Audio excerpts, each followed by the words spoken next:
So, Bismillah ar-Rahman ar-Rahim. I was waiting for the maximum audience to join us, the maximum listeners to join us, and want to repeat this request again to be on time. Since the time is 5 p.m. as per Pakistan Standard Time and 5:30 as per Indian Standard Time, and I will not go in detail about the rest of the parts of the world, since friends are joining us from Middle East and Europe, UK, and some of the friends are joining us from New Zealand and Australia also. So, anyways, we have a few participants, and I hope that the rest of participants will be joining us very soon. So, Assalamu alaikum. हक मौजूद हक मौजूद is ये तसव्वुफ की greeting है हक मौजूद. So in Sindhi we normally after Assalamu alaikum we greet as hak maujood. So Assalamu alaikum, hak maujood, namaskar, pranam, sat sri akal, and a very happy new year to all of you. A very good evening to friends from Pakistan and India. In fact, the friends from South Asia and Middle East, and late good morning to the friends from Europe and United Kingdom, and late good evening to those who are watching us and listening to us in Australia, in New Zealand, and in Far East, especially in specific in Pacific region and around. So a very happy New Year to all of you, and this is class number 2, module number 2, lecture number 2 of Sindhi Learning online course by Sindhi Language Authority, Government of Sindh. And again, this is my privilege to welcome you all to this second class, जो दूसरी हमारी class है, क्योंकि second class का मफहूम अंग्रेजी में कुछ और भी हो जाता है, सेकंड क्लास और थर्ड क्लास का मफहूम. तो ये दूसरी क्लास दोयम जो है उसमें आप सबका खैर मकदम करते हैं. तव्हां सभिनी खे भलीकार चऊं था. As I mentioned you as the word of the day, the last day, that भलीकार means welcome. Yeah, Bhalikare Aya means welcome. So the friends who are joining us, who have joined us, let me welcome you. And the friends who are joining us and will be joining us, we will say them welcome once they join. So this is our class number 2. Today is 1st of Jan 2024. एक तरफ तो आप word of the day भी सीखते हैं, लेकिन उसके साथ साथ भी बहुत सारे अल्फाज आप रोजाना सीखते जाएंगे. और खासतौर पर जो उर्दू बोलने वाले हैं वो देख लें कि ये जो 1 जनवरी लिखा हुआ है, इससे पहले एक ये लफ्ज है सूमर, सीन वाव मीम रे. Soomar means Pir, Monday. So this is Monday, this is Soomar, this is first. पहली इस तरह से लिखा जाता है जो कि यकुम को हम कहते हैं. यकुम यानी पहली तारीख. खुश ज़माना आज पहली तारीख है, तो ये पहरी कहा जाता है. अव्वल को, फर्स्ट को कहा जाता है. हम नंबर्स को भी जब आपकी खिदमत में पेश करेंगे तो उसमें आपको ये सारी चीजें क्लेरिफाई होंगी. लेकिन since you are having a notebook, I hope you are having a notebook and a pen with you, as I have already requested you. So I hope you are noting down the new things which you are learning. तो उसमें आप ये भी note कर सकते हैं कि Soomar means Monday and पहरी मीन्स पहली. इसको पहली कहा जाता है, यकुम. तो वो पहली जो है वो सिर्फ तारीख के लिए नहीं, जो भी चीज पहली हो उसके लिए इस्तेमाल हो सकता है. So welcome to this class. My name is Yasir Kazi, and especially for those who did not join us in our class number 1. So I want to introduce myself. I'm your instructor. This is my privilege to be your instructor throughout this online course, which will be consisting of 50 to 55 modules, and we will be completing it in next 2 to 2.5 months. So right, जी, हम बढ़ते हैं आगे और आपकी इस learning के सफर में अल्लाह के नाम से आगाज करते हैं. We begin with the name of almighty Allah, the most merciful and beneficent. शुरू अल्लाह के नाम से कि जो हम सब पर हमारी सोच से ज्यादा मेहरबान है. शुरू करें तो अल्लाह साईं जे बाजार नालिस है, जो असां सभिनी मथां पंहिंजी ख़ास रहमत ऐं करम कंदड़ आहे. स्टार्ट करते हैं इस बैत के साथ. बैत हम कहते हैं शेर को. मैं शायद इसको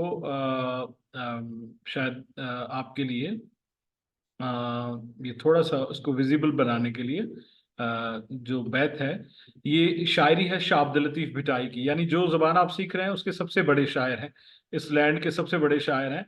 और उनका एक शेर है जो कि हम अपनी हर तकरीब के आगाज में उसको पढ़ा करते हैं। क्यों पढ़ा करते हैं उसका मफहूम जो है जब आप देखेंगे तो यकीनन आपको अंदाजा होगा कि क्यों शामिल किया जाता है हर तकरीब के आगाज में, इसको हम क्यों पढ़ते हैं।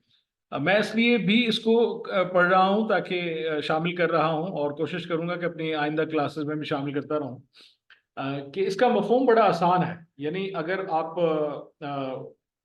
की मादरी जुबान उर्दू है तो भी आप समझ सकेंगे, क्योंकि इसमें बहुत सारे अल्फाज अरबी के हैं, तो आप इसको आसानी से बासानी समझ सकते हैं। ये अल्लाह की हम्दो सना भी है और उसके साथ साथ एक मुनाजात भी है, दुआ भी है। Simultaneously, it's a prayer and it's a praise of God, Almighty Allah. जिस तरह से सूरह फातिहा है उसी तरह से इसका मफहूम है, और हम तकरीबन हर बज़्म, हर महफिल, हर मजलिस का आगाज तकरीबन इसी शेर के साथ किया करते हैं, इसी बैत के साथ किया करते हैं। शेर में इसलिए नहीं कह रहा क्योंकि शेर दो मिसरों पर मुश्तमिल होता है, तो लिहाजा मैं इसलिए पढ़ रहा हूँ ताकि हो सकता है कि 3-4 बार पढ़ने से, 3-4 क्लास में पढ़ने से ये आपको भी असबर हो जाए। अब देखें कितना आसान है, मेरे ख्याल में सिवाय चंद एक अल्फाज के बाकी आपके लिए काबिल फहम होगा और आपको समझ में आ जाएगा कि इसमें शाह अब्दुल लतीफ भिटाई क्या कहते हैं। अब देखिए यहां से स्टार्ट करते हैं। अव्वल अल्लाह अलीम, आला आलम जो धनी। अव्वल अल्लाह अलीम, सबसे पहले न था कुछ तो खुदा था, कुछ न होता तो खुदा होता, गालिब ने भी कहा सबसे पहले अल्लाह था, सबसे ज्यादा कदीम अल्लाह है जो कि अलीम है, इल्म रखने वाला है। आला, जो अफजल अरफा है, आला है। आलम जो धनी, धनी कहते हैं मालिक को, आलम जो धनी, आलम कहते हैं दुनिया को, जो दुनिया का पालने वाला है, जो दुनिया का मालिक है, दुनिया का खालिक है। अवल अलाह अलीम, आला आलम जो धनी, कादिर पहंजी कुदरत सी, सी यानी के साथ, पहंजी यानी अपनी, कादिर अपनी कुदरत के साथ, कादिर यानी कुदरत रखने वाला, ताकत रखने वाला, अपनी ताकत के साथ, अपनी कुदरत के साथ, कायम आहे कदीम। कदीम लफ्ज जो है यानी पुराने से भी पहले, सबसे पहले, वही मैंने बात की, न था कुछ तो खुदा था, कुछ ना होता तो खुदा होता। तो कादिर अपनी कुदरत के साथ, कादिर अपनी ताकत के साथ इस दुनिया के, इस कायनात की तख्लीक से भी पहले मौजूद था, क्योंकि इस कायनात का खालिक वो है। ये शाह अब्दुल लतीफ भिटाई कितने परफेक्ट अंदाज में अल्लाह तबारक तआला की हम्दो सना बयान कर रहे हैं। वाली, वो वाली भी है। वाहिद, अकेला है।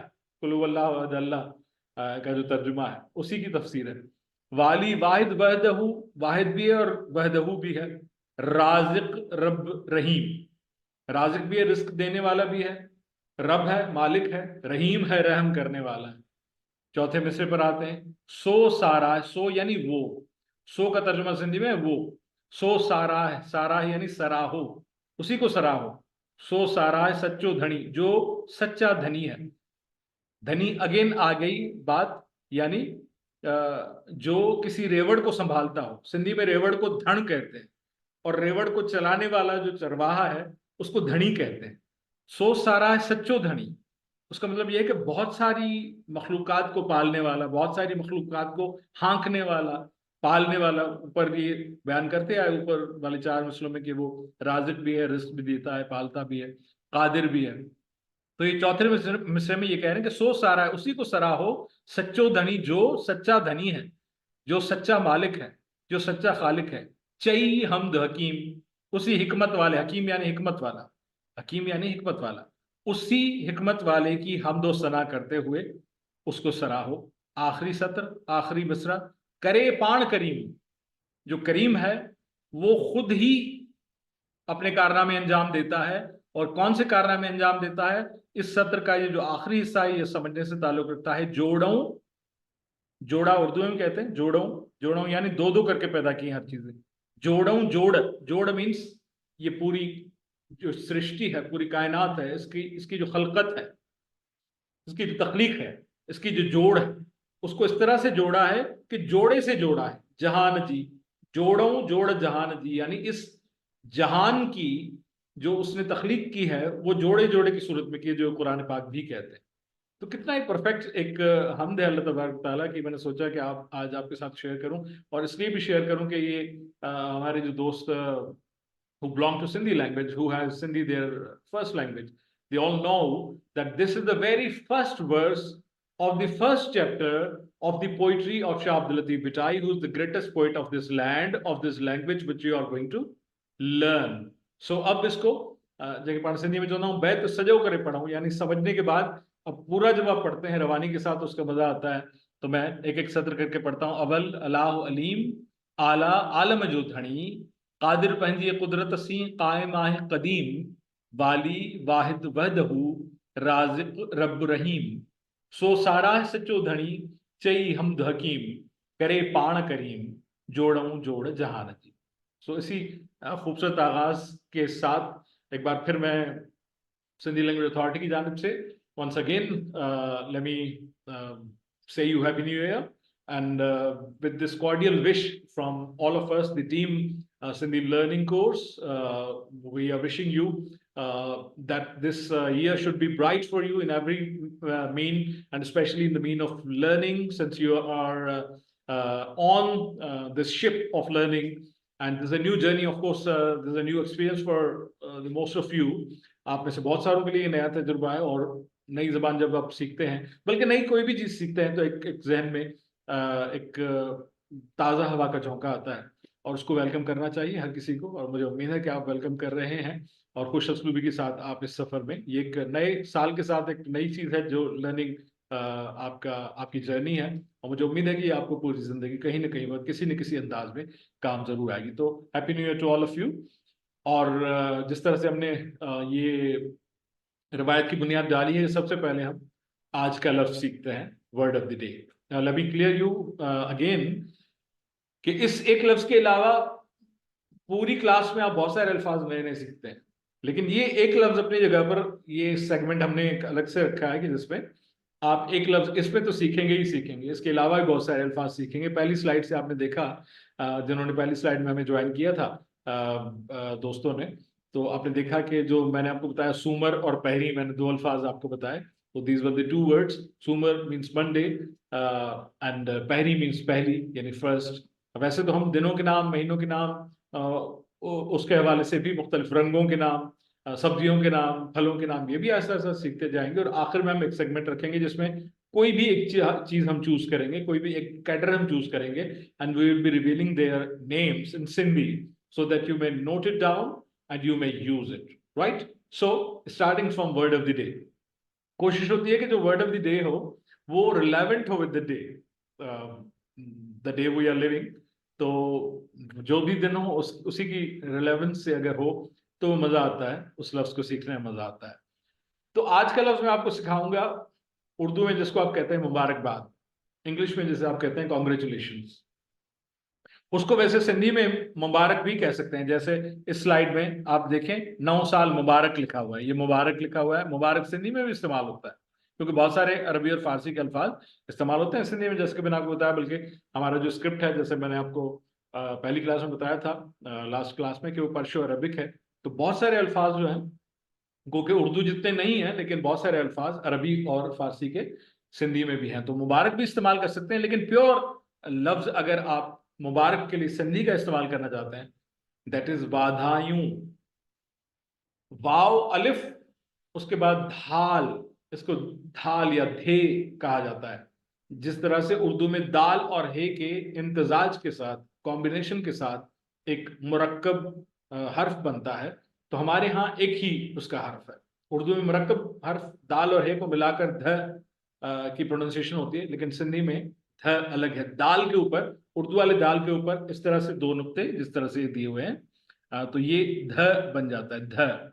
यानी आप अपनी जुबान को फोनेटिकली, फोनेटिक्स भी हम सीखेंगे, फोनेटिकली अपनी जुबान को अपने ऊपर वाले दांतों के साथ टच करेंगे तो ये प्रोनाउंसिएशन निकलेगा ध ध। अपनी जुबान को ऊपर वाले दांतों के अंदर टच करेंगे तो ये जो प्रोनाउंसिएशन होगा वो होगा ध। तो ये ध के बाद है अलिफ, फिर है ये और वाव, और ये पर ये पेश है, और उसके बाद ये नून है, और ये नून गुन्ना है। उर्दू में गुन्ना पर नुक्ता नहीं लगता, सिंधी में गुन्ना पर भी नुक्ता लगता है। ये भी आप नोट कर ले पहले कि there is no dot on noon ghunna in Urdu, But in Sindhi, in the case of Sindhi, we don't have गुन्ना वाला नून. गुन्ना वाला नून सिंधी में नहीं है. ये अंडरस्टूड होता है कहां पर हमें गुन्ना देना है. तो ये वाधायून नहीं पढ़ा जाएगा बदायून की तरह. दिस विल बी वाधायूं. ये जो नून है ये गुन्ना है, और गुन्ना को सिंधी में कहते हैं घुणो. पण सिंधी में नहीं चवंदा घुणो. तो नहीं घुणो तो ॻाल्हाए. घुणो चवंदा जो नकमो ॻाल्हाईंदो आहे नेज़ल हुनखे चवंदा आहिनि घुणो आहे. तो ये घुणो गुन्ना जिसको कहा जाता है. तो दिस ये जो नून है ये गुन्ना है, आखिर वाला नून. तो ये है वा धा यूं. ठीक है, वा अलिफ वा, धाल अलिफ धा यूं. ये वा नून और ये परिपेश है वाधायूं. तो वाधायूं कहते हैं ग्रीटिंग्स को. वाधायूं कहते हैं मुबारकबाद को. अच्छा, मुबारकबाद दो किस्म की होती है. एक तो वो मुबारकबाद होती है जो पर्टिकुलरली आपने कुछ अचीव किया हो, वो चीज आपके लिए इंपॉर्टेंट हो, दुनिया के लिए ना हो. आपने इम्तिहान पास किया, ये आपके लिए इंपॉर्टेंट है, तो ये उस पर हम लफ्ज इस्तेमाल करते हैं कॉन्ग्रेचुलेशंस का. ठीक है, आपका प्राइज बॉन्ड निकला, ये कॉन्ग्रेचुलेशंस है. आपका प्रमोशन हुआ, आपको जॉब मिली, this is a matter of congratulations. ये इसमें फर्क है. एक ग्रीटिंग में हम हैप्पी लगाते हैं, happy Eid, happy new year, happy Diwali. एक में हम हैप्पी लगाते हैं और एक में हम कॉन्ग्रेचुलेशंस कहते हैं. हैप्पी उस सेलिब्रेशन में किया जाता है, हो सकता है कि इससे पहले आपने ये लर्न ना किया हो, कि जो सेलिब्रेशन फॉर ऑल हो या for large scale of message हो, उसको हम हैप्पी के तौर पर इस्तेमाल करते हैं. मिसाल के तौर पर ईद है, बहुत सारे लोग, लाखों लोग, करोड़ों लोग ईद मना रहे हैं, तो उसको हम हैप्पी कहते हैं. मिसाल के तौर पर न्यू ईयर है तो पूरी दुनिया मना रही है new year, happy new year. तो ये हैप्पी उसमें लगता है जो सेलिब्रेशन ग्लोबल हो, यूनिवर्सल हो, तो उस पर हैप्पी का लफ्ज इस्तेमाल होता है. और जो रेज करें, हैंड रेज करें, हम उनकी तरफ आ रहे हैं. आप ये वर्ड ऑफ द डे और सेंटेंस ऑफ द डे सुन लें, उसके बाद हम आपकी तरफ आते हैं. बल्कि आप चैट में अपने अगर क्वेश्चंस लिखेंगे तो मैं थोड़ी देर में देख लूंगा. तो हैप्पी इस्तेमाल होता है वहां पर जो सेलिब्रेशन ग्लोबल हो या यूनिवर्सल हो, और कॉन्ग्रेचुलेशंस उसके लिए इस्तेमाल होता है जो पर्टिकुलरली किसी एक की अचीवमेंट हो, उस पर कॉन्ग्रेचुलेशंस कहा जाता है. और मजे की बात यह कि ये वाधायूं का लफ्ज जो है ये दोनों के लिए इस्तेमाल होता है. यानी ईद वाधायूं भी हो सकता है, ईद जूं वाधायूं भी हो सकता है, नए साल जूं वाधायूं भी हो सकता है. अब ये हैप्पी वाली सेलिब्रेशन, ठीक है, हैप्पी ईद जूं वाधायूं, दिवाली जूं वाधायूं, ॾियारी जूं वाधायूं, होली जूं वाधायूं. और अगर आपने कुछ अचीव किया है, तव्हांखे नई जॉब जूं वाधायूं, तव्हांखे प्राइज बॉन्ड निकिरण जूं वाधायूं, तव्हांखे नवा कपिड़ा पाइण जूं वाधायूं, तव्हांखे शादीअ जूं वाधायूं. तो कोई पर्टिकुलर सेलिब्रेशन हो तो भी वाधायूं इस्तेमाल होता है, और अगर जनरल सेलिब्रेशन हो उसके लिए भी वाधायूं इस्तेमाल होता है. तो this is word of the day. और वर्ड ऑफ द डे जो है वो यकीनी तौर पर हम कोशिश करते हैं कि जो दिन हो उसकी मुनासबत से उसकी रिलेवेंस हो, और उस रिलेवेंस के हवाले से हम चाहते हैं कि वो वर्ड ऑफ द डे आपको बताएं. तो was there any question from somebody? Somebody was raising their hand. तो जी, is there any question?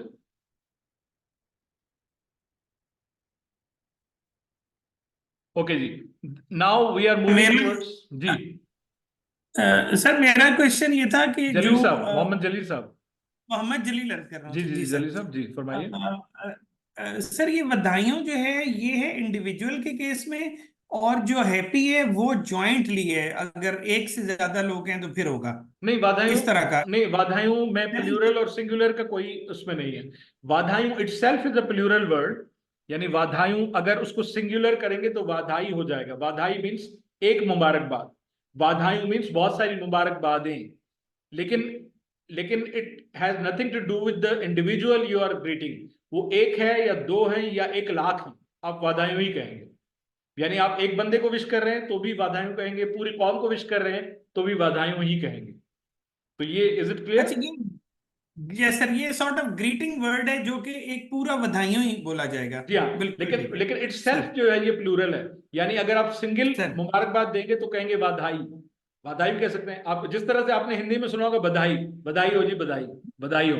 ये बधाई ही असल में ये संस्कृत का लफ्ज है जो कि सिंधी में आकर सिंधीटाइज हो गया वाधायूं, या सिंधी सिंगुलर वाधाई.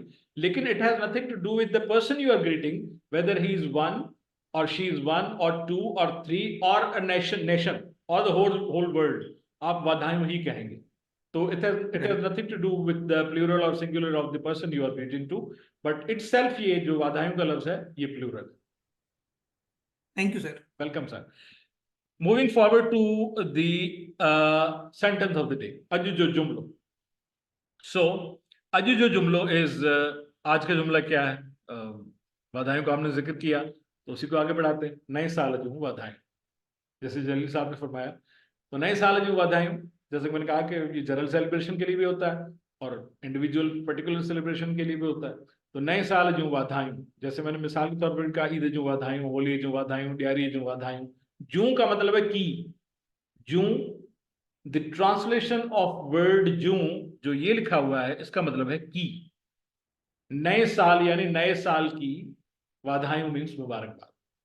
नीचे मैंने उसका मफहूम लिखा है, नया साल मुबारक या हैप्पी न्यू ईयर. तो नए साल जी वाधायूं, अगर एक मुबारकबाद देना चाहते हैं तो नए साल जी वाधाई. लेकिन इसमें ये नहीं है कि ये वाधायूं जब आप बोलेंगे तो एक के लिए अलग है लफ्ज, यानी एक बंदे को बोलेंगे तो अलग है और ज्यादा बंदों को बोलेंगे लिए उसके लिए अलग है. चाहे एक बंदा हो या दो हो या तीन हो या पूरी कौम हो, आप कहेंगे नए साल जी वाधायूं या नए साल जी वाधाई. जो आपने लफ्ज सुना होगा हिंदी में बधाई, ये बधाई ही लफ्ज है. बधाइयाँ, उसको हम सिंधी में कहेंगे वाधायूं. तो जैसे कि मैंने कहा कि एक पॉइंट ऑफ व्यू ये है कि ये संस्कृत से निकली है, जिस पर बहुत सारे हमारे आलिमों का इख्तलाफ भी. ये एक लिसानियाती बहस है, लिसानियात की तारीख की बहस है, लिहाजा हम उसमें नहीं गए. लेकिन हमने जो लैंग्वेजेस की फैमिलीज आपको बताई थी उनमें से एक पॉइंट ऑफ व्यू ये भी है कि क्योंकि बहुत सारे अल्फाज जो है वो हिंदी में भी संस्कृत से आए थे और सिंधी में भी संस्कृत से आए. तो नए साल जो वाधायूं इज टुडेज सेंटेंस, आज का जुमला, सेंटेंस ऑफ द डे. नए साल जो वाधायूं यानी हैप्पी न्यू ईयर या नए साल की मुबारकबाद. अच्छा जी, before we go to the alphabets of Sindhi language, let's have a touch. सिर्फ मैं टच करूंगा इसको और इसके बारे में हम अगली क्लास में फिर ज्यादा जानने की कोशिश करेंगे. और मेरे ख्याल में I have a few questions too. अगर कोई सवाल है तो बताएं. 3 सवाल है हमारे पास. अगर बारी बारी आप जल्दी जल्दी से पूछ लें तो ताकि हम आगे बढ़ सकें. Who is the next person to ask the question? Please ask the question sir और ma'am.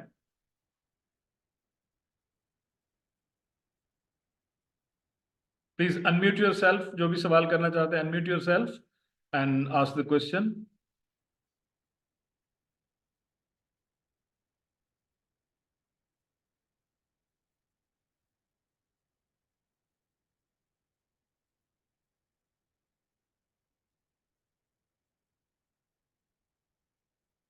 Mohammad Imran Zakaria sahab, you have a question?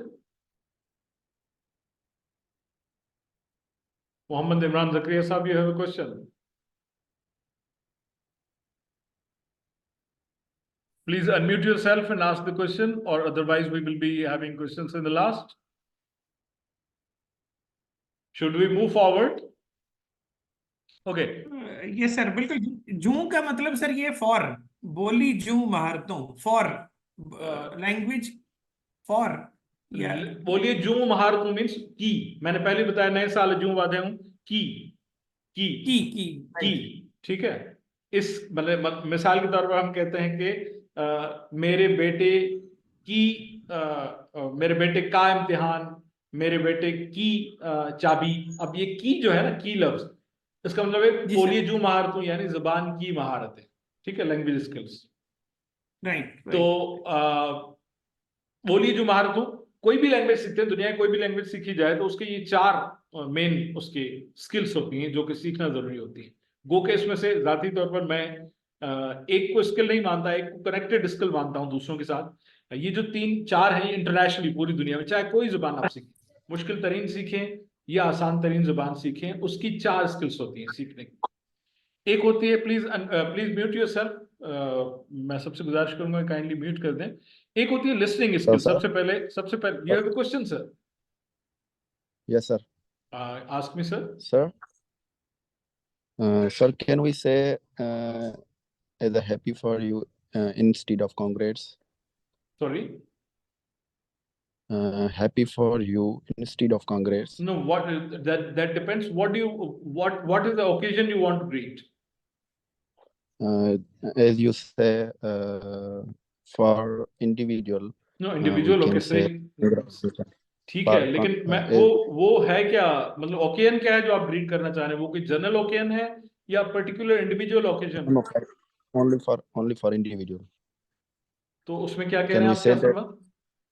Can we say that happy for you for only individual No, individual person? are you asking about greeting in Accomplishment, English or are you asking about greeting in Sindhi? accomplishment of any one individual. Okay, Can you we have say that? no, you have accomplished something. For example, you have got a degree, you have got a PhD degree. I want to congratulate Yes, sir. you, but my question is, do you want to ask about the particular typical word is in Sindhi or in English? Sir, can we say that for any accomplishment of any individual, can we say that happy for you instead of congrats? You are asking about wishing in English. मैं सिर्फ ये clear करना चाह रहा हूँ, आप बधाइयों के मुतालिक पूछ रहे हैं या आप इंग्लिश में पूछ रहे हैं कि हैप्पी फॉर यू आप कह सकते हैं या नहीं कह सकते?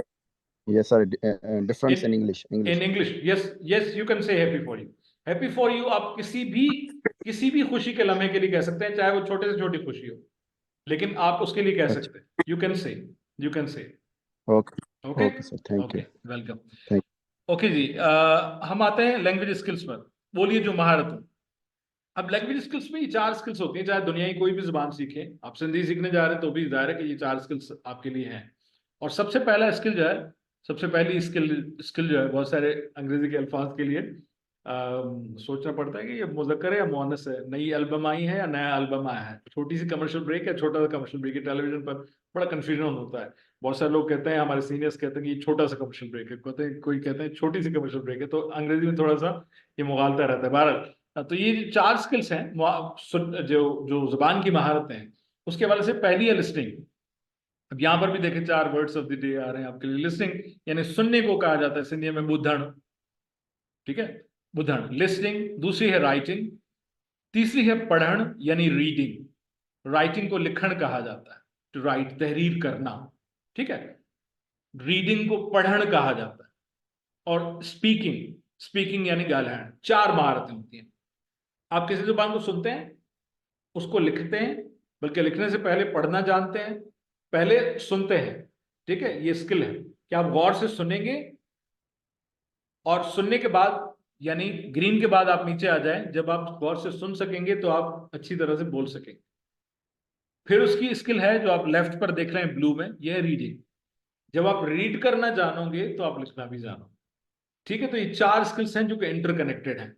Listening is interconnected with speaking, reading is interconnected with writing. तो ये 4 स्किल्स. कोई भी जुबान सीखना चाहें, सिंधी भी सीखने के लिए जाहिर है कि ये 4 स्किल्स आपको दरकार होंगे. Listening, speaking, reading and writing. एक मकौला है, जो कि मकौला नहीं, ये प्रैक्टिकली हकीकत भी है, you can not be a good speaker unless you are good listener. आप एक अच्छे मुकर्रर नहीं हो सकते जब तक कि आप अच्छे एक सामिर ना हो. तव्हां सुठो ॻाल्हाए नथा सघो जैसे तव्हां सुठनि माण्हुनि खे ॿुधो न, यानी सुठनि मुकर्ररनि खे ॿुधो न. जेकॾहिं तव्हां सुठा मुकर्रर थियणु चाहियो था, सुठनि मुकर्ररनि खे ॿुधणो पवंदो. सुठा कॉम्पेयर थियणु चाहियो था, सुठनि कॉम्पेयर्स खे ॿुधणो पवंदो. ठीकु आहे. ऐं you can not be a good writer unless you are a good reader. बहुत सारे लोग कहते हैं कि मैं अच्छा लिखना चाहता हूँ, मैं अच्छा कॉलम लिखना चाहता हूँ, मैं अच्छा मजमून लिखना चाहता हूँ, मैं अच्छी शायरी करना चाहता हूँ. तो आप अच्छी शायरी करने के लिए अच्छे शायरों को पढ़ेंगे, अच्छा मजमून लिखने के लिए अच्छे मजमून नवीसों को पढ़ेंगे. तो ये जो स्किल्स हैं, दो आपस में इंटरकनेक्टेड हैं. लिसनिंग स्किल अच्छा करने से आपका स्पीकिंग स्किल अच्छा हो जाएगा. रीडिंग स्किल अच्छा करने से आपका राइटिंग स्किल अच्छा होगा. तो ये 4 स्किल्स हैं जो कि कोई भी जुबान सीखने के हवाले से आपके लिए बहुत ज्यादा जरूरी होते हैं. और जाहिर है कि सिंधी सीखने के हवाले से भी ये 4 स्किल्स हमें दरकार होंगे. अब जैसा कि मैंने कहा, for speaking a language perfectly you need to listen to it as more as possible. बहुत सारे लोग कहते हैं, हमारे दोस्त, आपके दोस्त कहते होंगे कि यार मैं बड़ा शाय हूं, मैं अंग्रेजी में बोल भी नहीं सकता और लिख भी नहीं सकता, तो मैं उनसे 4 सवाल करता हूँ, क्या आप अंग्रेजी सुनते हैं? कहते हैं नहीं।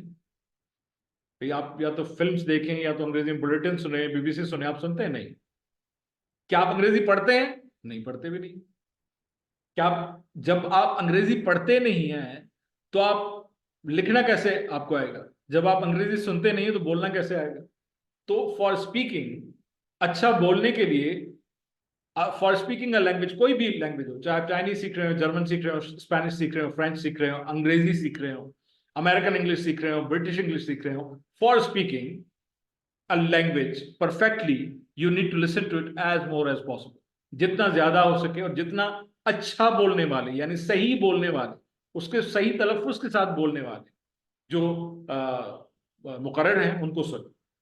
स्पीकिंग मुकर्रर में सब आ जाते हैं, न्यूज रीडर भी आ जाता है, जो मुकर्रर तकरीर करने वाला भी आ जाता है, ऑरेटर है वो भी आ जाता है। अच्छा बोलने वाला, उस जबान का अच्छा बोलने वाला, जब तक आप उसको नहीं सुनेंगे, यानी वो आप लिसनिंग स्किल अगर आप स्ट्रांग करेंगे तो आपकी स्पीकिंग स्किल में आपको मदद मिलेगी। इसी तरह से राइटिंग स्किल आप अपना स्ट्रांग करेंगे तो आपको लिखने में मदद मिलेगी। For writing a language perfectly you need to read to its text as more as possible. उसका टेक्स्ट पढ़ेंगे तो आपको ज्यादा से ज्यादा हेल्प मिलेगी। किसी जमाने में कहा जाता था, अब उसके उलट है, क्या कहा जाता था कि अगर आपको सिंधी में जो ना तो जेकॾहिं तव्हांखे पंहिंजी सूरत ख़ती दुरुस्त करनी है, अगर आपको अपना इमला दुरुस्त करना है तो आप अखबारात पढ़ें, और अगर आपको अपना तलफ्फुज दुरुस्त करना है तो टेलीविजन सुने। ये तब की बात है जब एक ही टेलीविजन चैनल हुआ करता था और अखबारात भी चीदा चुनीदा हुआ करते थे, डमी न्यूज़पेपर्स नहीं हुआ करते थे। अब इस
सर प्लीज अनम्यूट करें अपने आप को।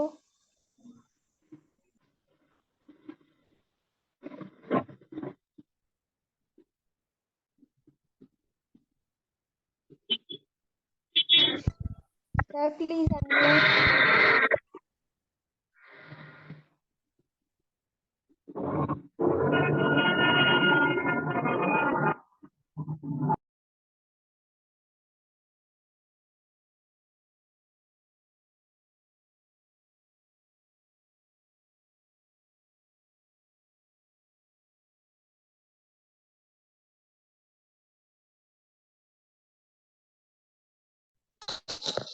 Excuse me sir, mic unmute कर दें अपना। Can you hear me now? I hope you can hear me now. Yes, now sir. Okay, now getting back to that slide, हम थोड़ी देर में डिस्कनेक्ट हो जाएंगे, लेकिन एक लिंक आपके साथ शेयर किया जाएगा आपकी ग्रुप पे हमारी टीम की जानिब से, और आप दोबारा से कनेक्ट हो जाएंगे। लेकिन let me repeat that slide, that was about writing which I was saying that किसी भी जुबान में आप अच्छा लिख नहीं सकते जब तक आप उसके टेक्स्ट को, उसके रिटन टेक्स्ट को आप पढ़ने की सलाहियत ना रखते हो, या सही इमला वाला रिटन टेक्स्ट उसका आप ना पढ़ें, और आप उसको किसी भी जुबान को बोलने की सलाहियत नहीं रख सकते जब तक आप उस जुबान को सही तलफ़्फ़ुज़ के साथ आप को सुनना मयसर ना हो। अब आते हैं सिंधी अलिफ़बे पर या सिंधी अल्फ़ाबेट पर, और सिंधी अल्फ़ाबेट के लिए एक लफ्ज़ इस्तेमाल होता है आयोटा। ये जो लिखा हुआ है आयोटा, ये अलिफ मद आ है, उसके बाद हमजा है, उसके बाद ये है, उसके बाद वाव है, और उसके बाद ये हर्फ जो है ये टे है। ये आगे हम जब आपको टेबल की तरफ जाएंगे, अल्फाबेट की टेबल की तरफ, तो आपको पता चलेगा कि 3 नुक्तों वाला जो हर्फ है ये टे के प्रोनाउंसिएशन के तौर पर जो है वो जाना जाता है। और उसके बाद ये अलिफ है, आयोटा। वैसे सिंधी अल्फाबेट के लिए और भी मुतादिद अल्फाज इस्तेमाल होते हैं, वो कौन से हैं आगे वाली स्लाइड्स में हम आपको बताएंगे। तो सिंधी अलिफ बे, we are talking about, we are about to start our conversation about Sindhi alphabet या सिंधी अलिफ बे या सिंधी आयोटा, या उसको सिंधी पट्टी भी कहा जाता है, सिंधी पट्टी भी कहा जाता है। तो सिंधी में उसके लिए मुतादिद अल्फाज हैं, और कुछ अल्फाज ऐसे भी इस्तेमाल होते हैं जो कि उर्दू में भी मुस्तामिल अल्फाज हैं। So there are 52 letters. There are 52 letters in Sindhi iota. There are 52 letters. 52 हरूफ हैं सिंधी आयोटा में या सिंधी अल्फाबेट में, कुल 52 हरूफ।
So welcome back. I hope you can listen to me.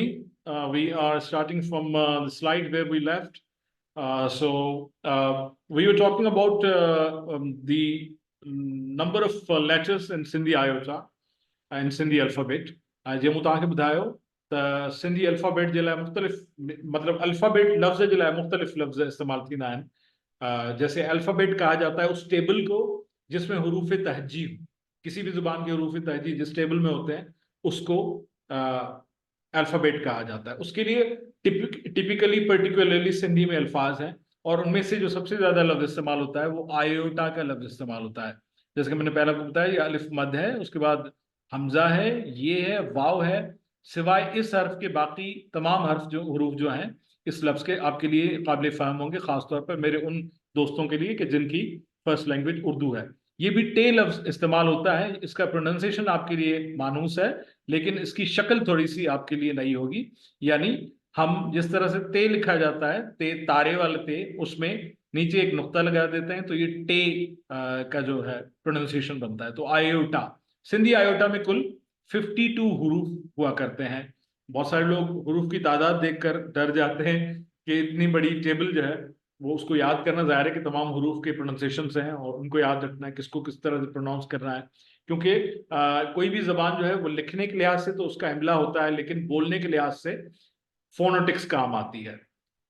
जो सौतियात, उसको इल्म सौतियात कहा जाता है। सौत उर्दू में बल्कि अरबी में सौत जो है वो आवाज को कहा जाता है, सौतुल कुरान यानी कुरान की आवाज, और सौत आवाज को कहा है, सौती खजाना यानी आवाजी खजाना।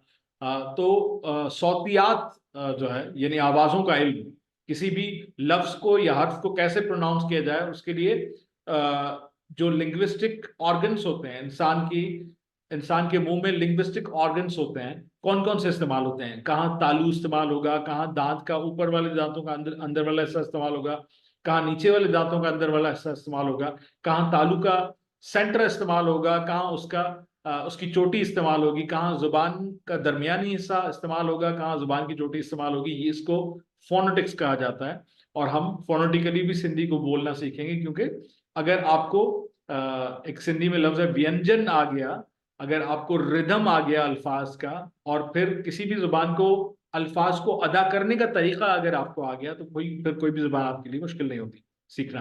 तो अल्फाज का इमला, उसकी अशकाल पहले सीखेंगे, फिर हम फोनेटिक्स सीखेंगे, उसको बोला कैसे जाता है, खासतौर पर उन हरूफ को। जो पर्टिकुलरली सिर्फ सिंधी के पास, which are only and only property of indigenously which belong to Sindhi language. तो अब आते हैं उन नामों पर के जो अल्फाबेट के लिए इस्तेमाल होते हैं। जैसे कि मैंने आपको बताया कि अल्फाबेट की कोई भी आपसे डेफिनेशन पूछे तो उस टेबल को अल्फाबेट कहा जाता है जिसमें हरूफ तहजी हो, किसी भी जुबान के हरूफ तहजी हो। जैसा कि मैंने आपको बताया आयोटा, आयोटा का लफ्ज सबसे पहले लिखा हुआ है। सिंधी आयोटा, सिंधी आयोटा अगर आप उर्दू आयोटा कहेंगे तो यानी उर्दू हरूफ तहजी, सिंधी आयोटा यानी सिंधी हरूफ तहजी, चीनी आयोटा यानी चाइनीज हरूफ तहजी। तो आयोटा लफ्ज का मतलब है हरूफ तहजी या अल्फाबेट, ठीक है। सिंधी आयोटा, फिर इसको पट्टी कहा जाता है। सेकंड पर देखें वही टे आ गया जो आयोटा में आया था, तो ये टे आ गया, पट्टी भी इसको कहा जाता है। ये मैं मुख्तलिफ साइनानिम्स आपको बता रहा हूँ अलिफ बे के।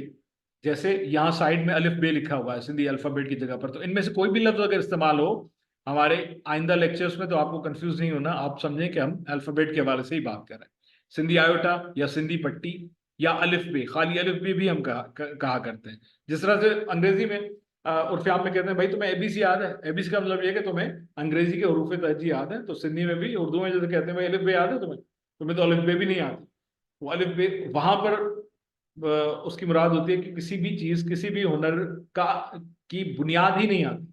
यार इसको तो एबीसी भी नहीं आती, किसी भी काम की एबीसी नहीं आती। यार ये कैसा मिस्त्री है कि इसको और नट और पानी की पेच और पानी और पेचकस की एबीसी भी नहीं आती, यानी उसकी बुनियाद ही उसकी कच्ची है। तो अलिफ बे। और इसके लिए एक लफ्ज इस्तेमाल होता है अलिफ बा, ये उर्दू में भी इस्तेमाल होता है लेकिन कम, सिंधी में भी कम इस्तेमाल होता है, लेकिन ये इसका एक सिनोनिम है अलिफ बा। दूसरा वर्णमाला, हम इसको वर्णमाला भी कहते हैं, यानी अल्फाबेट को वर्णमाला भी कहते हैं। गो कि ये बहुत कम लफ्ज इस्तेमाल होता है लेकिन इस्तेमाल बहरहाल होता है। वर्ण यानी आवाज, माला यानी हार, ठीक है, यानी वो हार जिसमें मुख्तलिफ आवाजें हैं, मुख्तलिफ जो प्रोनाउंसिएशंस हैं वो मुख्तलिफ उच्चारण जेके हैं उनमें पोयल हुजन एड़े हार के साथ वर्णमाला या वर्णमाला चवंदा आहियूं। और फिर हरूफ तहजी जो उर्दू में इस्तेमाल होता है, सिंधी में भी इस्तेमाल कर सकते हैं, सिंधी हरूफ तहजी इस्तेमाल कर सकते हैं क्योंकि ये तो अरबी का लफ्ज है, उर्दू ने भी मुस्तार दिया है, सिंधी में मुस्तार दिया है। और फिर एक लफ्ज है हुरूफिल मुअज्जम, हुरूफिल मुअज्जम भी कहा जाता है। ये दोनों आखिरी जो है वो अरबी के अल्फाज हैं। ये याद रहे कि यहाँ पर यानी सिंध पर हम सियासी अदवार के हवाले से इसलिए बात करेंगे, मुख्तलिफ सियासी अदवार, यानी जैसा कि मैंने आपको बताया था उस दिन, आपको याद होगा कि सिंधी में जो रिटन लिटरेचर लिखा जाना शुरू हुआ वो सुमरा पीरियड में शुरू हुआ। अब सुमरा पीरियड से जाएंगे तो राय घराने का दौर है, यानी यहाँ पर हिंदू राज है, उसके बाद फिर अरब राज है, अरब राज के बाद सुमरा राज है, फिर समा राज है, उसके बाद मुगलों का राज है, मुगल पीरियड है। ये क्यों हम जिक्र करेंगे कि उसके दौरान यानी जो भी मुल्क की सियासी सूरत हाल होती है उसका उसकी समाजियात के साथ साथ अदब पर भी असर पड़ता है, जुबान पर भी असर पड़ता है। जिस तरह से हम कोट करते हैं कि कुरान पाक का पहला तर्जुमा सुमरा पीरियड में हुआ, तो उसमें गो के सुमरा हुक्मरानों का कोई उसमें भले उनका कोई कंट्रीब्यूशन ना हो। जिस तरह से हम कहते हैं कि भाई अंग्रेज राज में या अंग्रेज दौर में 1857 में सिंधी जो है वो ऑफिशियल जुबान बनी।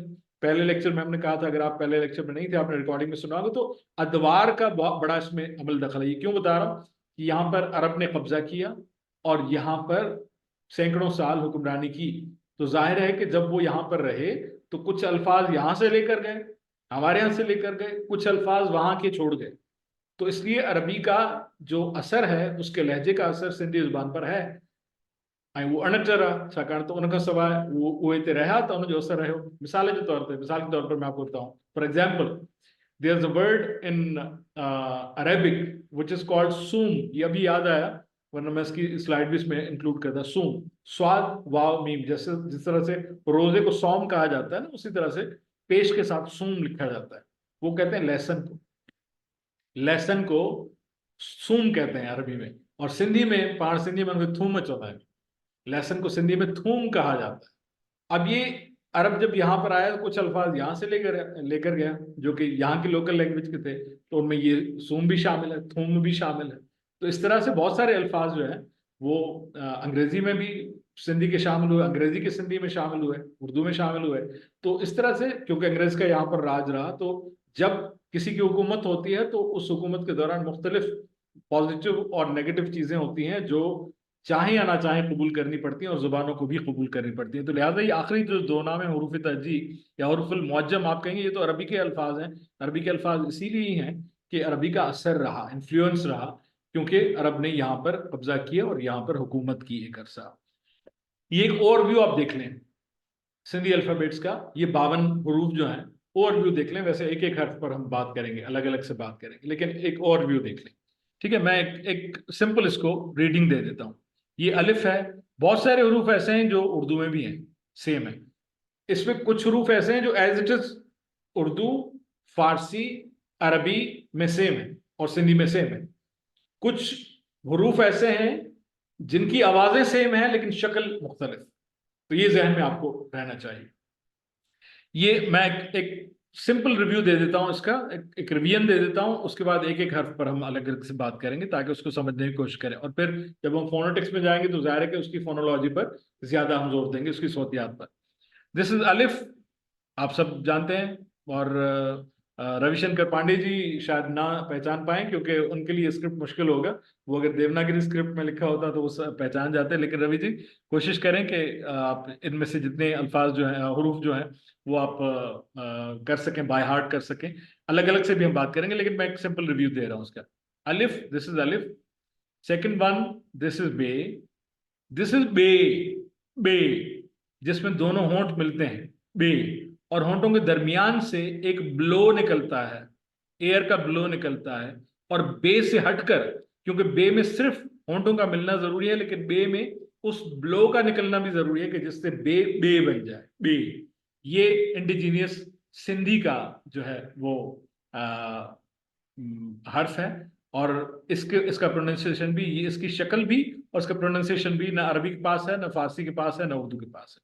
उसके पास है भे, उसके बाद है भे। भे को उर्दू में लिखा जाता है, लेकिन भे को एक मुरक्कब हर्फ के तौर पर लिखा जाता है। तो ये है भे। सिंधी में भे इस तरह से लिखा जाएगा, भे। ठीक है, जैसे बोला भाला, तो ये भे का लफ्ज जो है वो हर्फ जो है वो इस तरह से लिखा जाएगा। उसके बाद है ते।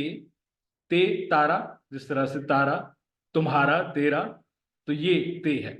उसके बाद है थे। थे उर्दू में भी है, लेकिन थे, ते और हे के मुरक्कब के साथ एक हर्फ बनता है। लेकिन सिंधी में थे इस तरह से लिखा जाता है कि उसमें 4 नुक्ते आते हैं। उसके बाद ये टे।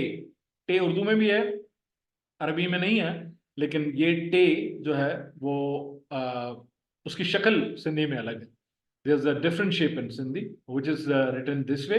3 नुक्तों के साथ लिखा जाता है, यानी दूसरी लाइन में पहले हर्फ की तरफ मैं इशारा कर रहा हूँ, ये टे है। उसके बाद है ठे। ठे उर्दू में भी है, लेकिन मुरक्कब हर्फ की सूरत में है। टे और हे के मिलाप के साथ ठे लिखा जाता है। जैसे कि मैंने कहा कि ये मैं रिव्यू दे रहा हूँ, अलग अलग हर्फ पर हम बात करेंगे और उसकी अशकाल भी आपको बताएंगे। टेबल पूरी हम पढ़ेंगे। ठे, तो ये ठे जो है हमारे पास एक अलग से जो है वो हर्फ है। उर्दू में ये मुरक्कब हर्फ के तौर पर लिखा जाता है। उसके बाद से है, यानी से की हम बात जब करते हैं तो से में से सवाब, ये अरबी में भी है, फारसी में भी है, उर्दू में भी है। तो इसको समझने में आपको दिक्कत नहीं होनी चाहिए। पे, पे भी एक ऐसी चीज है जो अरबी के पास नहीं है, तो इसलिए वो अल पाकिस्तान लिखते हैं, लेकिन फारसी के पास है, उर्दू के पास है, और सिंधी में भी है पे। उसके बाद जीम। जीम भी आपके पास मतलब उर्दू में मौजूद है। ये हर्फ भी इंडिजीनियस हर्फ है। ये है ये में जो जुबान है वो तालु के साथ लगती है, लेकिन तालु के पहले हिस्से के साथ लगती है। फोनेटिक्स पर हम बाद में बात करेंगे, लेकिन मैं फिल वक्त में सिर्फ एक रिव्यू दे रहा हूँ कि दांत, ऊपर वाले दांत जहां पर खत्म होते हैं और जहां से आपका तालु शुरू होता है, वहां पर जुबान टच होगी और ये होगा ये। उसके बाद झे है, झे भी उर्दू के पास है। उसके बाद अगेन ये एक इंडिजिनियस लफ्ज आ गया झे के बाद, वो है nye। nye का बड़ा डिफरेंट सा ये प्रोनाउंसिएशन है। वो बेकेवर्ड कौन है, मुन्य, जन्य। तो इसको प्रोनाउंस करना बड़ा मुश्किल होता है, क्योंकि पूरी तरह से जुबान तालु से भी नहीं लगती, लेकिन हलक से भी नहीं लगती। तालु और हलक के दरमियान वाला जो स्पेस है उसके साथ जुबान लगती है, और ये nye का प्रोनाउंसिएशन जो है वो निकलता है।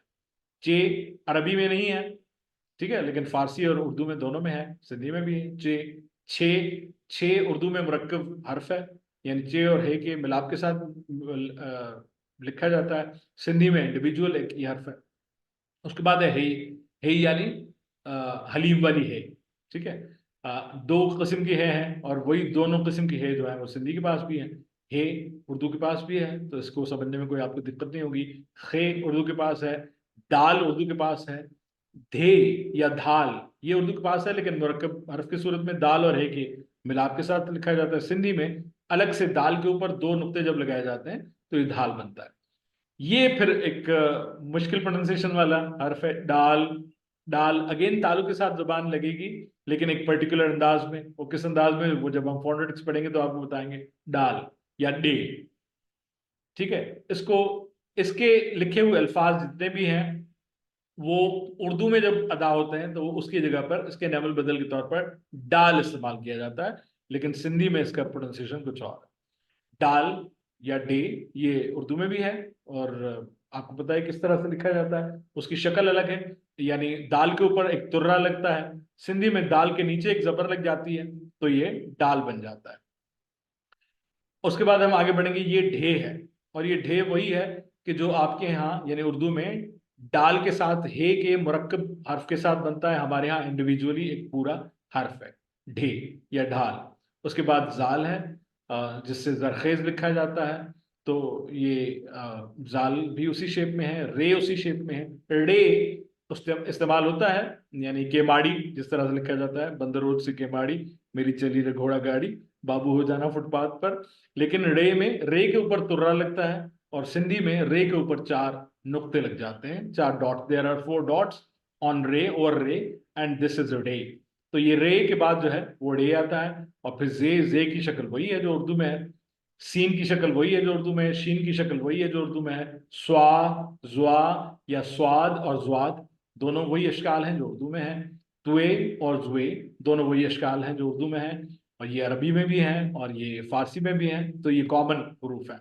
उसके बाद आ जाते हैं थर्ड लास्ट लाइन में, ऐन गैन, ये भी उर्दू में है, दोनों मौजूद है। फे भी उर्दू में है, फे उर्दू में है, फे यानी पीएच वाली फे, फूल वाली फे, लेकिन उसकी शक्ल पे और हे की के मिलाप के साथ जो मुरक्कब हर्फ बनता है उस तरह से लिखा जाता है। सिंधी में उसके लिए एक अलग से हर्फ है, यानी सिंधी में हरूफ इसलिए ज्यादा है कि उर्दू में देयर आर सर्टेन वर्ड्स, जैसे मैंने आपको बताया कि फे की जिस तरह से हम बात कर रहे हैं, तो वो 2 हरूफ के कॉम्बिनेशन के साथ जब बनते हैं तो एक अलग से हर्फ बन जाता है, इसलिए उसमें हरूफ कम है। लेकिन सिंधी में डेडिकेटेडली ऐसे हरूफ के लिए अलग से हमारे यहाँ हरूफ मौजूद है, तो इसलिए उसकी तादाद 52 तक जा पहुंची है।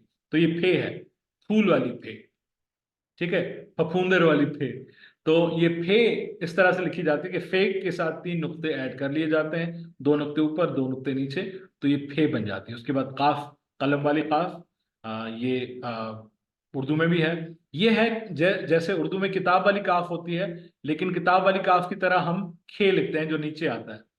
अगर आप उर्दू में लिखेंगे काफ तो इस तरह से लिखेंगे, लेकिन सिंधी में इसको खे कहा जाता है, जिस तरह काफ और हे का कॉम्बिनेशन है। हमारे यहाँ काफ ऐसे लिखा जाता है, काफ ये लिखा हुआ है, काफ। तो ये काफ कलम है, ये किताब वाली काफ है। किताब हम लिखेंगे तो सिंधी में इसके साथ लिखेंगे, और जो किताब वाली काफ उर्दू में जैसे लिखी जाती है वो सिंधी में खे कहलाती है। दिस इज खे, जहां पर मैं मार्क कर रहा हूँ दिस इज खे, यानी जो उर्दू में काफ लिखी जाती है वो सिंधी में खे लिखी जाती है, और खे जो उर्दू में लिखी जाती है वो काफ और हे के कॉम्बिनेशन के साथ लिखी जाती है।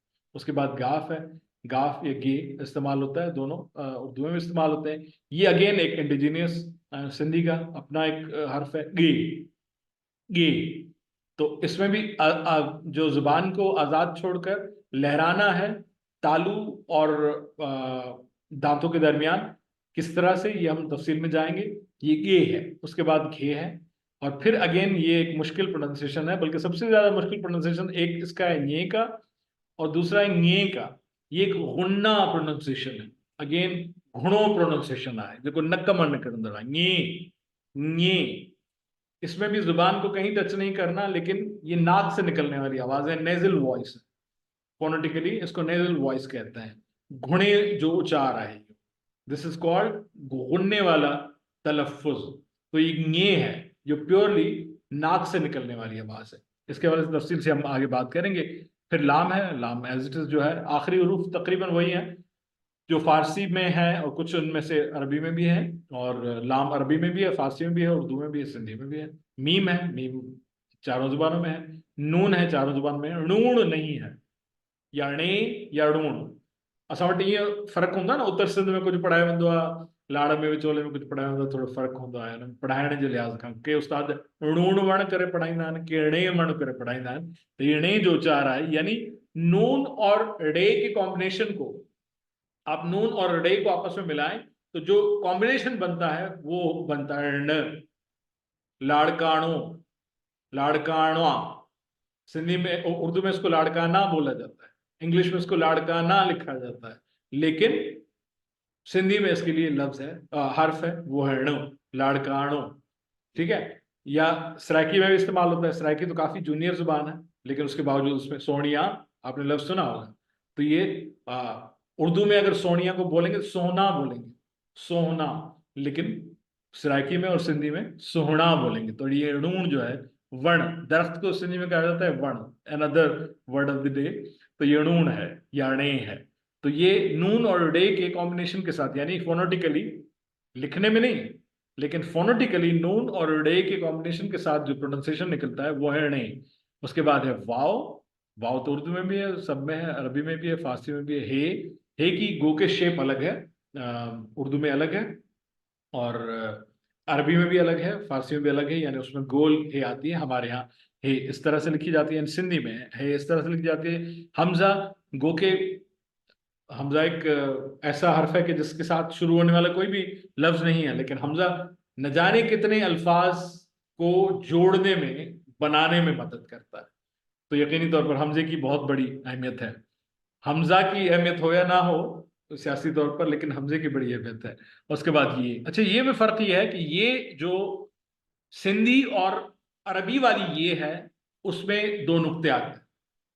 फारसी और उर्दू वाली ये में नुक्ते नहीं आते, ये फर्क है। आई बात समझ में? जब सिंधी में लिखते हैं ये या अरबी में लिखते हैं तो दोनों में नुक्ते आते हैं, लेकिन जब फारसी में या उर्दू में लिखते हैं तो दोनों में नुक्ते नहीं आते। तो ये फर्क है। तो ये एक ओवरव्यू मैंने आपको दिया, एक एक हर्फ पर हम अलग से बात करेंगे। तो ये है ओवरऑल, अगर आप एक नज़र देखें सिंधी लैंग्वेज अथॉरिटी की जानिब से जो अल्फ़ाबेट का चार्ट डिज़ाइन किया गया है, तो उसमें इसके एक एक हर्फ पर हम अलग अलग से बात करने वाले हैं। लेकिन एक बार आप एक नज़र देख लें कि किस हर्फ से कौन सी शक्ल दिखाई गई है। जैसे अलिफ से आंख दिखाई गई है, झे से झिरकी दिखाई गई है, झिरकी चिड़िया को कहा जाता है। खे से खच्चर दिखाया गया है, दाल से दुहल दिखाया गया है, जिसको उर्दू में ढोल कहा जाता है, लेकिन सिंधी में उसको दुहल कहा जाता है। रे से रेलगाड़ी दिखाई गई है, सीन से सीटी दिखाई गई है, गैन से गालीचा दिखाया गया है, एन से ऐनक दिखाई गई है। ये अलग अलग मैं आपको दिखाता हूँ स्लाइड वाइज, लेकिन मैं सिर्फ एक आपको उसका देता हूँ, एक ओवरव्यू दे रहा हूँ। लाम से लकुण दिखाया गया, लकुण छड़ी को कहा जाता है, तो ये है। वाव से वाढो दिखाया गया, वाढो यानी कारपेंटर को कहा जाता है, तो ये वाव से वाडो दिखाया गया है। ये से यकतारो दिखाया गया है, जो म्यूजिकल इंस्ट्रूमेंट आपने देखा होगा, एक तारा जिसको कहा जाता है। अच्छा, एक रिव्यू सिर्फ एक स्लाइड में, जो हमने लास्ट अपने लेक्चर में बात की थी, वो इसलिए रिव्यू करना जरूरी है कि हम उस पर बात करने वाले हैं। एक बात आपके जहन में हो कि ये जो तख्ती हम आपको दिखा रहे हैं कि जिसमें बहुत सारे हरूफ आपने देखे कि अरबी के हैं, बहुत सारे हरूफ आपने देखे कि फारसी के हैं, बहुत सारे हरूफ ऐसे हैं कि जो ज़ाहिर है कि उर्दू एक लश्करी ज़ुबान है, तो उनमें ये जो मुख्तलिफ अखर हैं वो ताकि नज़र था जिन पे। तो this is the combination of to languages, क्योंकि मैंने आपको पहले बताया था कि पर्शो अरेबिक इसका स्क्रिप्ट जो है वो अडॉप्ट किया गया था। तो सिर्फ एक रिकैप में आपको देता हूँ, सिर्फ एक स्लाइड में, और वो उसका अनुमान मैंने रखा है revolution of Sindhi language, recap of the last lecture. Sindhi बोली जे इर्तिका गुजरल लेक्चर देख नजर, सिर्फ इस एक स्लाइड में।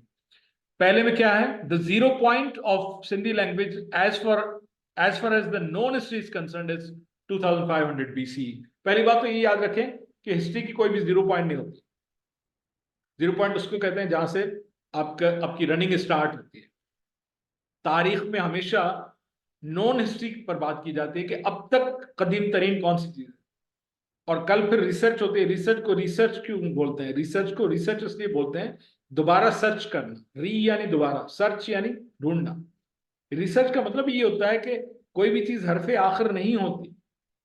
अगर हम ये कहें कि फलां शहर का बानी फला था, इस्कंदरिया का बानी सिकंदर आजम था, फर्ज करें, और कल कोई और तहकीक आ जाए कि भाई ये तो सिकंदर आजम से पहले मौजूद था, सिकंदर ने तो आकर इसका नक्शा बदला इसलिए उसने अपना नाम रख लिया, पहले इसका नाम फला था।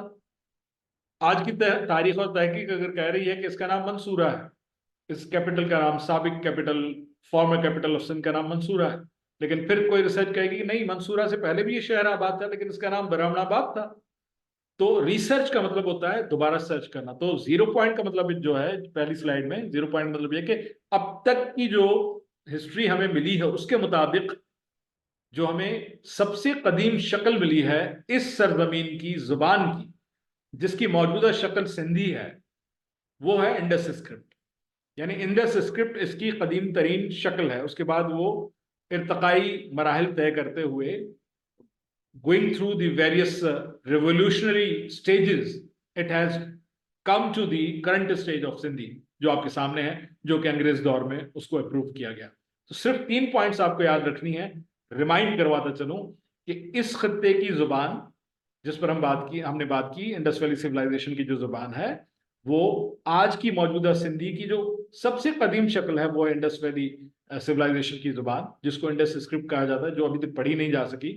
वो शुरू होती है 5200 BC से, यानी 5000 साल कबल से। अब फिर आप फास्ट फॉरवर्ड आ जाएं 17000 AD पर, दूसरी स्लाइड, कि पर्शियो अरबिक जो उसका स्क्रिप्ट सिंधी लैंग्वेज में बनाया, मैंने आपको बताया था कि ठट्टा के आलिम थे, उनका नाम था मखदूम अबुल हसन डायरी ठटवी, उन्होंने 1700 AD में बनाया। अभी एग्जैक्ट साल उन्हें जो खबर कोने, पर उन जी जेका वफ़ात थी मखदूम अबुल हसन जी 1700 को थोड़ी देर पोइ थी, कुछ साल पोइ थी, यानी he was on his peak of scholarship. तो एक अंदाजा है कि 1700 के आसपास, 1-2 साल आगे या 1-2 साल पीछे, तो ये 1700 के आसपास जो है वो सिंधी का स्क्रिप्ट, उससे पहले लेफ्ट टू राइट लिखी जाती है, जैसे मैंने आपको बताया कि 2500 BC से लेकर जो उसकी अशकाल हैं, खोज की उसका स्क्रिप्ट है, मुख्तलिफ स्क्रिप्ट हैं, वो भी कभी मौका मिला तो मैं आपको दिखा दूंगा। जो हिस्टोरिकल उसके हमारे सिंधी लैंग्वेज अथॉरिटी के ऑडिटोरियम में पैनल्स बने हुए हैं, मेरे ख्याल में 7 पैनल्स एक साइड पर, 7 पैनल्स दूसरी साइड पर, जिसमें उसकी इर्तका का सफर दिखाया गया कि स्क्रिप्ट का इर्तका, सिंधी लिपि का इर्तका कैसे हुआ।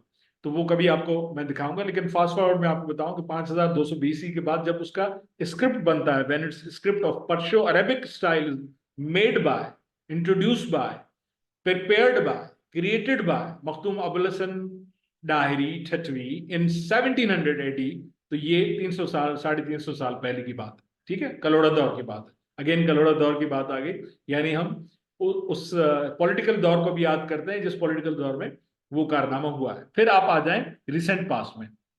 हिस्ट्री के लिहाज से 200-300 साल कोई बड़ी बात नहीं होती, वो कल की बात होती है। तो हिस्ट्री के लिहाज से ये आप देखें, येलो में लिखा हुआ 1856 AD, यानी 1856, अभी 2024 चल रहा है, 2024 में दाखिल हो चुके हैं, कि उसमें कुछ अमेंडमेंट्स हुई जो मखदूम अबुल हसन ठटवी वाले उसमें अल्फाबेट में कुछ अमेंडमेंट्स के बाद एक कमेटी बैठी, अमेंडमेंट्स की, और एक फाइनल स्क्रिप्ट बना जो अब 52 हुरूफ तहजी की सूरत में आपके सामने मौजूद है, जो मैंने आपके सामने पेश किया। राइट, तो that was approved by the British government in 1856। तो ये 3 साल याद रखना जरूरी है, 2500 BC, 1700 AD और 1856 AD। ये इसलिए जरूरी है कि आप ये कहेंगे भाई इंडस स्क्रिप्ट की शक्ल तो कुछ और थी, ये तो पर्शियो अरेबिक है। और पर्शियो अरेबिक इसलिए बता रहा हूं कि पर्शियो अरेबिक का, पर्शियन का और अरेबिक दोनों का इन्फ्लुएंस है, दोनों के हरूफ इसमें शामिल है। कितने कितने शामिल हैं ये मैं आपको बता रहा हूं टेबल आने से पहले। अब एक मुआवजना करते हैं कि अरबी के कितने हरूफ शामिल हैं सिंधी में। Sindhi alphabet versus Arabic alphabet. अब सिंधी अल्फाबेट में अरबिक अल्फाबेट की बनिस्बत अरबिक अल्फाबेट में कुल 28 हरूफ तहजी है। There are 28 letters in Arabic alphabet। उसमें से सिवाय एक हर्फ के, वो कौन सा हर्फ है मैं आपको बताता हूं, सिवाय एक हर्फ के तमाम सिंधी स्क्रिप्ट में मौजूद है, सिंधी अल्फाबेट में मौजूद है, सिंधी पट्टिये में मौजूद है, सिंधी आयोटा में मौजूद है। There are 27 letters in Sindhi alphabet out of 28। ये याद रहे कि अरबी हुरूफ तहजी की तादाद 28 है। तो उन्होंने 28 सवा सिधा साउंड मौजूद है Sindhi alphabet which are taken from Arabic alphabet as it is. वो कौन सा एक हर्फ है? ये मैंने मार्क किया है, ये काफ है। यानी वो काफ हमारे पास है लेकिन शक्ल उसकी कुछ और है वहां पर।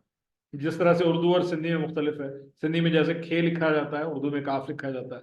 तो सिवाय इस एक काफ के बाकी तमाम हुरूफ जो है बे ते से जीम से लेकर हे वाव ये तक तमाम के तमाम हुरूफ अरेबिक अल्फाबेट के सिंधी में मौजूद हैं। यानी 28 में से 27 मौजूद हैं। ये कंपैरिजन बता रहा हूं आपको कि पर्शो अरेबिक जब बना तो फारसी के कितने हुरूफ आए और अरबी के कितने आए, और जाहिर है कि बहुत सारे ऐसे हैं कि जो दोनों में मौजूद थे।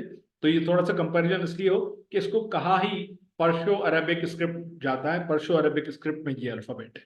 तो सिवाय एक हर्फ के बाकी तमाम हुरूफ जो हैं वो हमारे स्क्रिप्ट में मौजूद हैं फ्रॉम अरेबिक अल्फाबेट। और वो कौन से हैं ये मैंने तमाम दिए हुए हैं इसमें, ये आपके पास स्लाइड आ जाएगी तो आप उसको देख लीजिएगा। अलिफ बे ते से जीम हे खे और उससे लेकर नून वाव हे ये तक। अब चूंकि ये पर्शो अरेबिक है तो Sindhi alphabet versus Persian alphabet, ये पर्शियन अल्फाबेट के सिंधी अल्फाबेट में कितने अल्फाज कितने हरूफ मौजूद हैं सिवाय 3 के, क्योंकि 32 हरूफ तहजी हैं पर्शियन लैंग्वेज में। ठीक है, अब ये आपको पता हो कि पर्शियन यानी फारसी, फारसी फारिस ईरान का पुराना नाम है। आतिश फारिस के बारे में आपने सुना होगा। फारसी का मतलब फारिस ईरान का पुराना नाम, फारसी यानी ईरान की जबान। तो फारसी जबान में कुल 32 हरूफ तहजी हैं और उनमें से 29 लेटर्स जो है, अगर हम फारसी और सिंधी का मुआवजा करते हैं तो 29 letters are taken as it is from Persian, और जाहिर के पर्शियो अरेबिक वो स्क्रिप्ट है तो वहां से 29 लेटर्स लिए गए हैं अगर मुआवजा किया जाए। 32 में से वो कौन कौन से 3 कम है? उनमें से 2 बल्कि तीनों जो हरूफ हैं वो उर्दू में है। एक है ये जो आप देख रहे हैं। अब ये जिस तरह से मैंने आपको बताया कि नून के लिए नून और डे की मुश्तरका आवाज निकलती है, तो फोनेटिकली ये के लिए जे और सीन की मुश्तरका आवाज निकलती है। जे और सीन को मुश्तरका तौर पर आप अदा करें तो बन जाता है ये। टेलीविजन, डिवीजन, कराची डिवीजन, तो ये डिवीजन ये उसमें जो इस्तेमाल होता है वो ये है। ठीक है, और उसके बाद ये बगैर नुक्तों वाली ये जो उर्दू में है सिंधी में नहीं है, और काफ, यानी काफ सिंधी में है तो सही लेकिन काफ की शक्ल कुछ और, दोनों की अशकाल में फर्क है। काफ और यानी काफ की शक्ल में फर्क है, बाकी प्रोनाउंसिएशन उसका सेम ही है। तो ये काफ और ये ऐसे 3 हरूफ हैं जो फारसी से माइनस हैं। सिंधी में इन 32 में से 29 जो हरूफ हैं वो एज इट इज अपनी शक्ल के साथ अपने प्रोनाउंसिएशन के साथ मौजूद हैं। और वो कौन कौन से हैं ये आपके पास स्लाइड आ जाएगी, आप उसको देख लीजिएगा। अलिफ बे पे ते से जे जीम चे से लेकर नून वाव हे तक। अच्छा, अब चूंकि इस जो अल्फ़ाबेट है उसमें यकीनी तौर पर एक एक हर्फ पर मुझे काफ़ी टाइम दरकार होगा, तो इसको हम कल पे मौखर करते हैं। उससे पहले एक मैं वॉवल्स की इंपॉर्टेंट तरीन बात आपको बताते चलूं कि वॉवल्स, आपको पता है आप में से कितने लोगों को याद है अंग्रेजी के वॉवल्स कितने हैं? अंग्रेजी के ए हरूफ? ई हाँ जी, जी सर 5 है। AEIOU। मैं ask you good name sir. Mohammad Jalil sir. Mohammad Jalil sahab, thank you so much. Anybody else? आज मोहम्मद जलील साहब की एक्टिव पार्टिसिपेशन है। कोई और बता दे कि हरूफ सर इल्लत कहते किसको हैं? चलो ये तो बता दिया उन्होंने कि हरूफ इल्लत जो है वो वॉवल्स जो है वो AEIOU है। किसको कहते हैं? What is a vowel? Anybody? Sir अहिड़ा लफ़्ज़ अखर जिनखे जॾहिं असां ॻाल्हाईंदा आहियूं त जेको एयर ब्लॉकेज किथे बि न हुजे। No, sorry, try once more. Anybody else?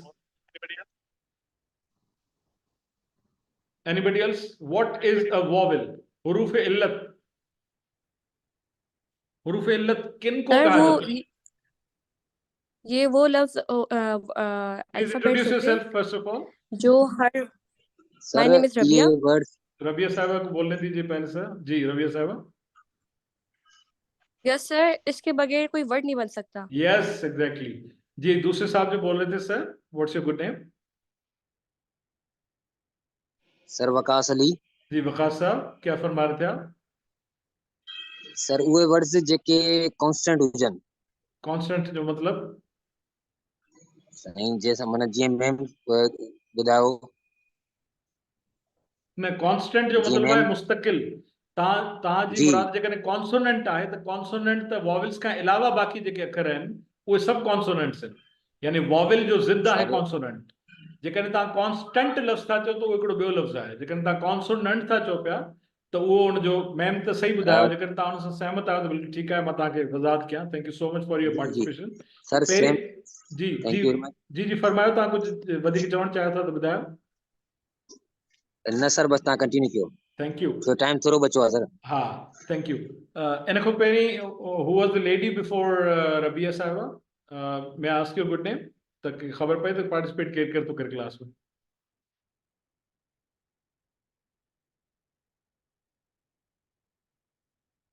Okay, vowels उनको उन अल्फाज उन हुरूफ को कहा जाता है जिनके बगैर कोई लफ्ज बनना मुमकिन ना हो।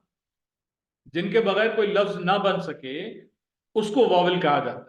ये एक मतलब ऐसा ग्लू है, एक ऐसा एल्फी है, एक ऐसा सॉल्यूशन है कि जो जोड़ता है हुरूफ को लफ्ज बनाने के लिए। आप सबको मालूम है कि लफ्ज का मतलब जो है, लफ्ज की डेफिनेशन ये है कि दो या दो से ज्यादा हुरूफ पर मुश्तमिल जो मजमुआ है हुरूफ का, उसको लफ्ज कहा जाता है। इसी तरह से दो या दो से ज्यादा अल्फाज पर मुश्तमिल जो मजमुआ है उसको जुमला कहा जाता है। हालांकि एक लफ्ज पर मुश्तमिल भी जुमले होते हैं, लेकिन वो एक्सेप्शनल केस हुआ करते हैं।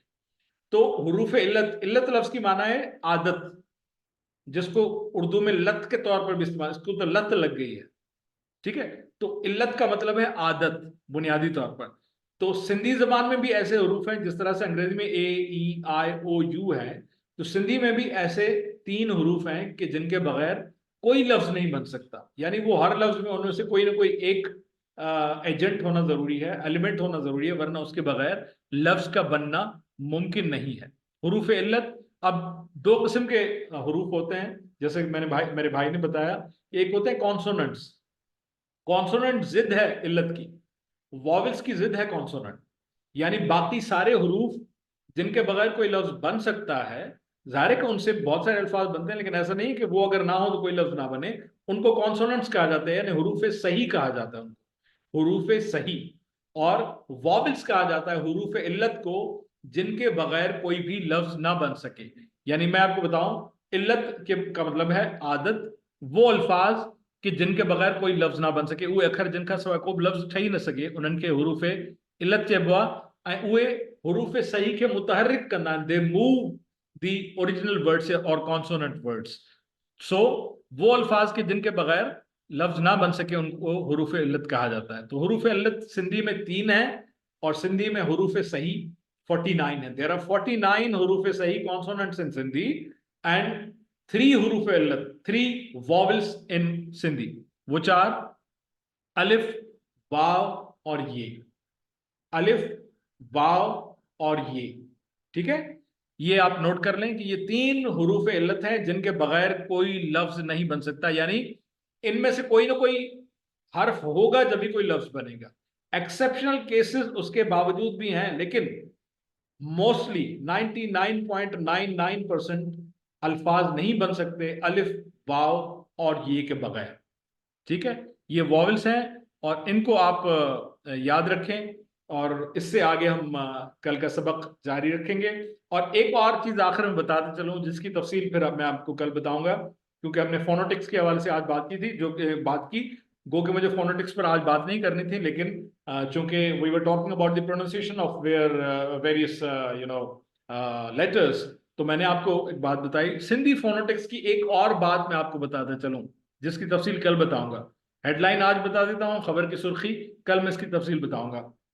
सिंधी फोनेटिक्स का हुस्न यह है कि उसमें जरूरी है कि आखिरी हर्फ पर हरकत आती है। हरकत यानी या जेर या जबर या पेश, सिवाय उन अल्फाज के जो अलिफ या ये पर खत्म होते हों। हेडलाइन छोड़े जा रहा हूं, खबरें कल पढ़ूंगा पूरी इसकी। दोबारा बता दूं, सिंधी में it's the beauty of the language that उसके आखिरी हर्फ पर हरकत होती है सिवाय उन अल्फाज के जो अलिफ या ये पर खत्म होते हो। जैसे कराची है, कराची में ये पर कोई हरकत नहीं आएगी, लेकिन जो भी साकिन लफ्ज आएगा, मिसाल के तौर पर सिंधी में उर्दू में आप कहेंगे जहीर, सिंधी में कहेंगे जहीर, या उसको पुकारेंगे तो कहेंगे जहीर है, ठीक है। सिंधी में, उर्दू में आप कहेंगे सदफ, उर्दू में कहेंगे सदफ। तो आखिरी हर्फ पर हरकत आती है सिवाय उन अल्फाज के जो अलिफ या ये पर खत्म होते हैं। उसके बारे में तफसीलात कल मैं आपको बताऊंगा। तो आई होप के ये जो ओवरव्यू था हमारी आयोटा का, वो आपको समझ में आया। कल हम एक एक हर्फ पर अलग अलग बात करेंगे, और जिस तरह से मैं उसको टाप के आ गया, उर्दू में कहते हैं टाप के आ गया पूरी उस अल्फाबेट को, उस पर तफसील से बात करेंगे इंशाल्लाह। और कल से हम आखिर में एक सेगमेंट शामिल करेंगे, जिस तरह से मैंने आपको कहा आज वक्त नहीं बचा, कल मैं आपको दिन के पहरों के मुख्तलिफ पहरों के सिंधी में नाम बताऊंगा कि सुबह को, दोपहर को, शाम को क्या कहते हैं। मुझे उम्मीद है जेको लेक्चर आयो फ्रूटफुल रहे हूंदो तव्हांजे लाइ। If you have any questions you may ask to the admin or directly to me, and